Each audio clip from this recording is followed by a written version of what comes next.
Hello students, welcome you all once again. Today we will discuss basics of chapter 2 relations and functions of class 11th. So let's start with relations. जैसा कि मैंने आपको बताया कि आज हम 11th का चैप्टर 2 रिलेशंस और फंक्शंस स्टार्ट करने वाले हैं, तो उसके लिए सबसे पहले हमें रिलेशंस का पता होना चाहिए.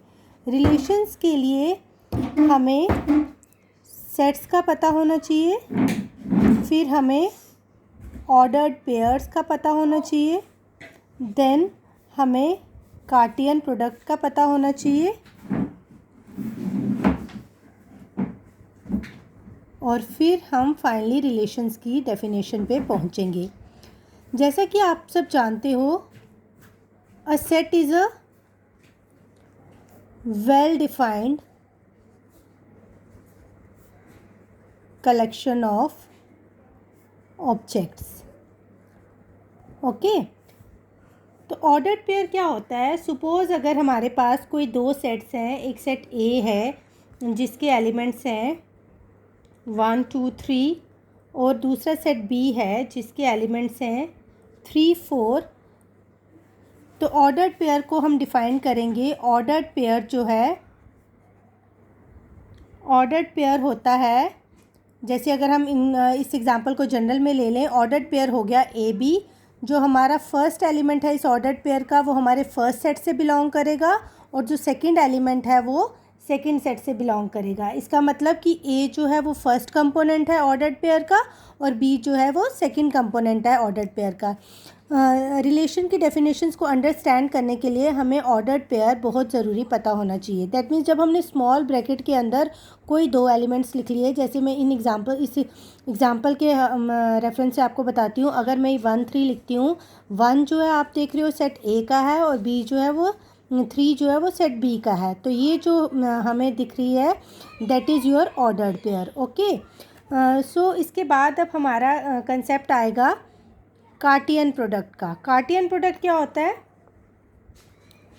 कार्टियन product is the set of all ordered pairs of the type A B where A belongs to A and B belongs to B. क्या मतलब हुआ?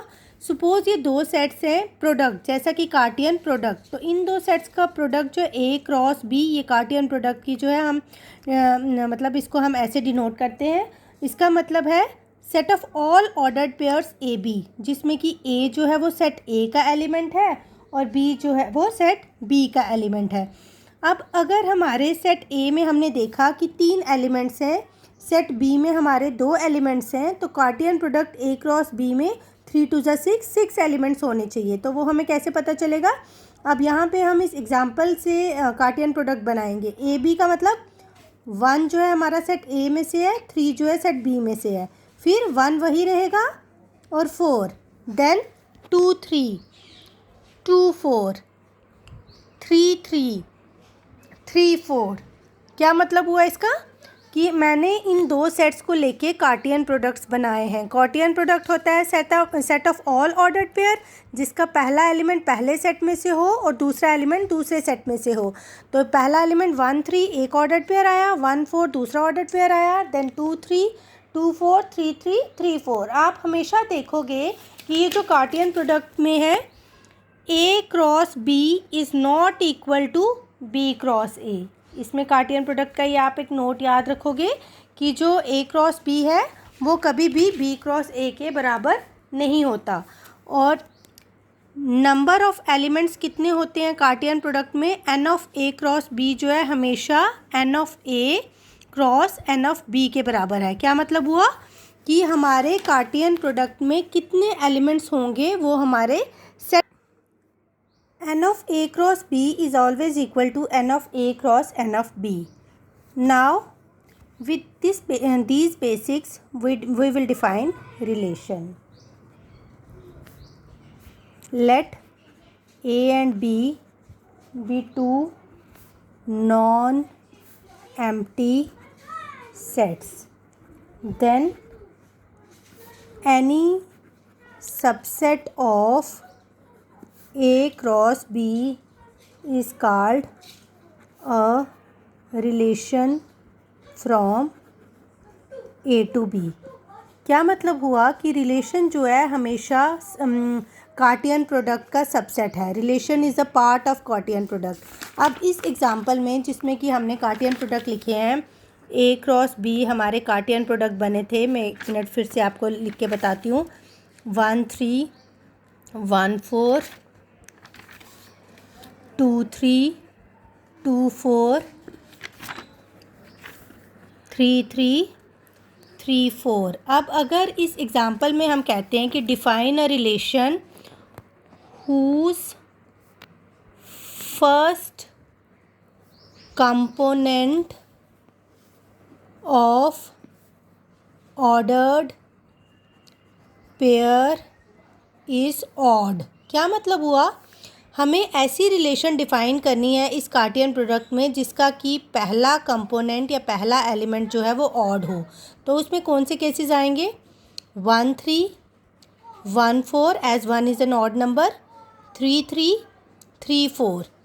2 3 क्यों नहीं आएगा? क्योंकि 2 आपका इवन है. तो आपने देखा ये जो रिलेशन R है ये सबसेट है हमारी कार्टियन प्रोडक्ट A क्रॉस B की. तो हम कुछ भी रिलेशन डिफ़ाइन करेंगे तो वो सबसेट होगी A क्रॉस B की.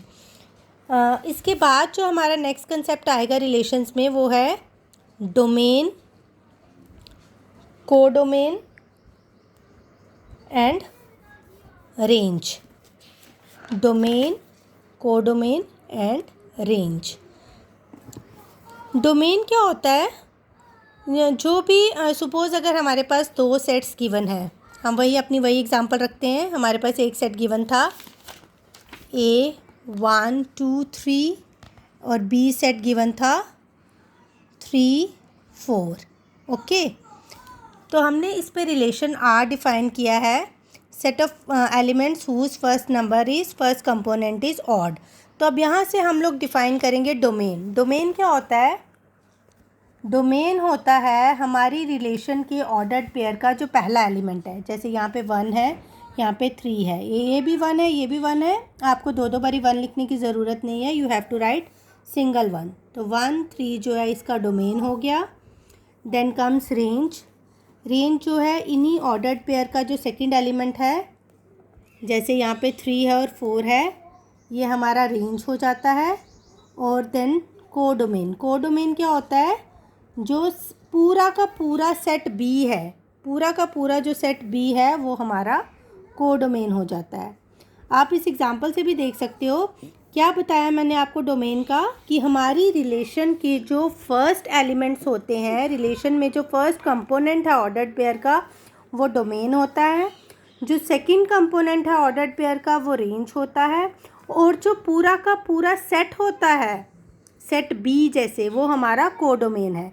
यहाँ तो वैसे आप देख रहे हो इस एग्जांपल में कि रेंज 3 4 आई तो वो भी हमारी पूरी की पूरी सेट B ही आ गई. थैंक्स.